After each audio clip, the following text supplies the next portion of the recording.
Վարչապետ Նիկոլ Փաշինյանը բավականին ակտիվ հանդիպումների շարք ունեցավ եվրոպական քաղաքական համայնքի 6-րդ գագաթնաժողովի շրջանակներում։ Միջոցառումներից զատ նա հասցրեց շփվել, մտքեր փոխանակել մի շարք երկրների առաջնորդների հետ, այդ թվում Ադրբեջանի և Թուրքիայի նախագահներ Ալիևի և Էրդողանի, Վրաստանի վարչապետ Իրակլի Կոբախիձեի, Բելգիայի, Նիդերլանդների ղեկավարների, Եվրամիության հանձնաժողովի ղեկավար Կայա Կալլասի և վերջապես Ֆրանսիայի նախագահ Էմանուել Մակրոնի հետ։ Ֆրանսիայի նախագահը ևս մեկ անգամ իր աջակցությունն ու պատրաստակամությունն հայտնեց Հայաստանի և Ադրբեջանի միջև խաղաղության փաստաթղթի ստորագրմանը։ Բացի այդ, քննարկվեցին նաև երկկողմ հարաբերությունների խորացմանն առնչվող այլ հարցեր։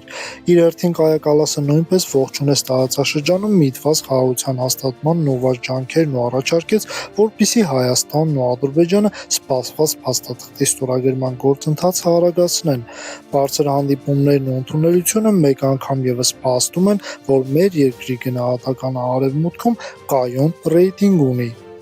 Չենք մոռանում բաժանորդագրվել ալիքին։